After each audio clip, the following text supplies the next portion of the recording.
किती मुलं असल्यावर आठवा हप्ता मिळणार आणि साडी कोणत्या महिलांना मिळणार आणि कोणते 4 कागदपत्र जमा करावे लागतील ते पाहूयात। सगळ्यात आधी जिल्हा पहा, पुणे जिल्हा।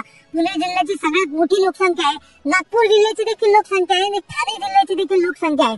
बऱ्याच महिलांचे कमेंट येत आहेत की आम्हाला पैसे अजून मिळाले नाही, तर बाकीच्या माता भगिनींना पैसे मिळणार आहे, पण विशेषतः नागपूर असेल, पुणे, छत्रपती संभाजीनगर असेल, अमरावती, नागपूर असेल तर इथे पैसे मिळणार आहेत। 2 दिवसाच्या आत पैसे वाटपाचे आदेश त्या ठिकाणी देण्यात आलेले आहेत।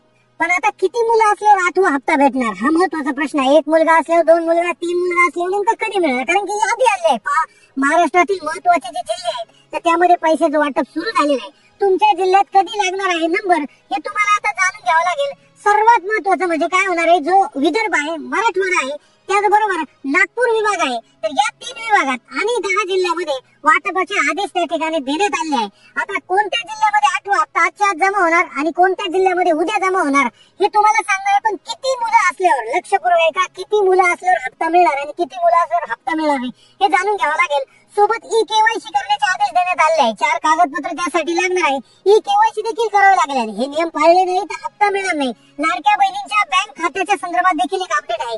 आधार कार्ड, लक्षपूर्वक आहे का, ज्यांचं आधार कार्ड जर बँक खात्याला जोडलेलं असेल तर त्यांनाच हे पैसे येणार आहे, अन्यथा येणार नाही। ज्या माता भगिनींकडे ट्रॅक्टर व्यतिरिक्त 4 चाकी वाहन आहे त्यांच्यासाठी देखील एक महत्वाचे अपडेट आहे। कोणत्या बहिणींना जे आहे हे मिळणार आहे, 4 चाकी वाहन असल्यामुळे हप्ता मिळेल की नाही हे तर समजेल, पण साडी कोणत्या बहिणीला मिळेल? आता पहा, सगळ्यात पहिली गोष्ट आहे की सोशल मीडियावर ज्या अफवा येतात, चुकीच्या माहिती येतात त्यावर विश्वास ठेवू नका।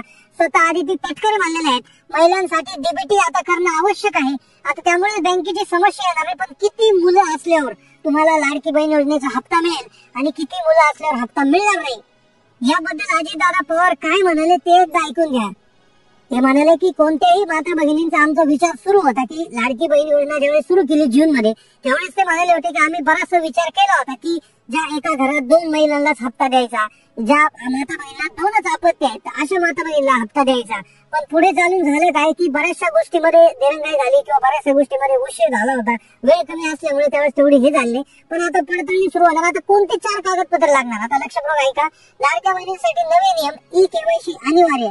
आता ही जी ई-केवायसी आहे ही कशा पद्धतीने होणार आहे आणि कोणते कागदपत्र आता लागणार आहे तर लक्षपूर्वक आहे का, आता ही जी योजना आहे तर या योजनेअंतर्गत आता केवायसी सुरू करण्याचे जे आहे आदेश सरकारने दिलेले आहेत। आता ही केवायसी करणं दरवर्षी अनिवार्य असणार आहे। आता यामध्ये काय कागदपत्र सादर करावे लागतील की जी लाडकी बहीण योजना घेणारी लाभार्थी महिला आहे ती हयात आहे का, म्हणजे ती लाडकी बहीण योजना हयात आहे का। बऱ्याचशा वेळेस काय होतं, रेशन कार्डाची योजना असतील, इतर योजना असतील। आता मुलांचा नियम तर तुम्हाला समजला, पण आता रेशन कार्डवर साडी मिळणार आहे तर ती कशी मिळणार?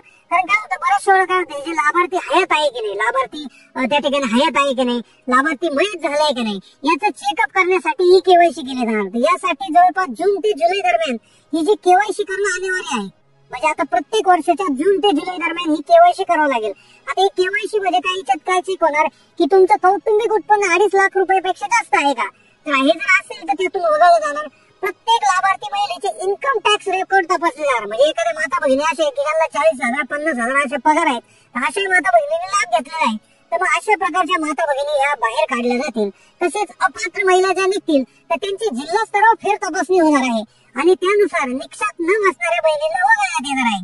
बऱ्याचशा लाडक्या बहिणींच्या जे कुटुंब आहे त्यांचं उत्पन्न 2.5 लाखापेक्षा जास्त आहे असंही त्या ठिकाणी बऱ्याचशा माध्यमातून समजलेलं आहे। तर मग त्यानुसार 5.5 लाख महिला बाहेर गेल्या, तर यानुसार जून जुलै मध्ये पुन्हा एकदा केवायसी होणार, पुन्हा एकदा पडताळणी होणार, तर त्यानुसार लाडक्या बहिणींची पडताळणी होणार आहे आणि त्या संदर्भात ते प्राप्तिकर विभागाची मदत घेतली जाणार आहे। आता राहिला प्रश्न साडी।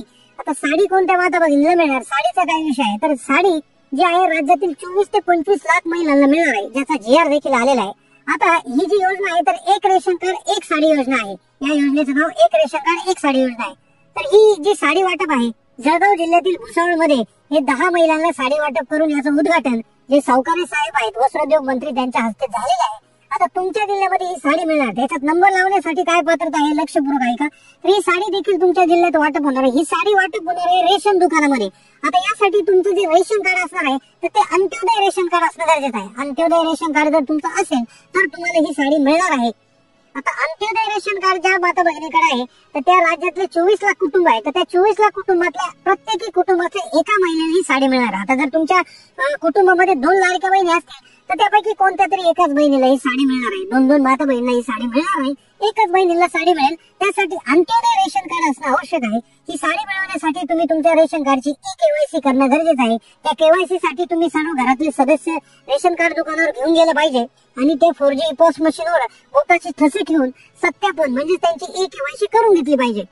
हे जर केलेलं असेल तरच तुम्हाला जो आहे तो साडीचा लाभ मिळणार आहे. आणि रेशन कार्डची देखील तपासणी आता लाडकी बहीण योजनेअंतर्गत होऊ शकते. त्यामुळे रेशन कार्डची देखील KYC करणं आता गरजेचं आहे.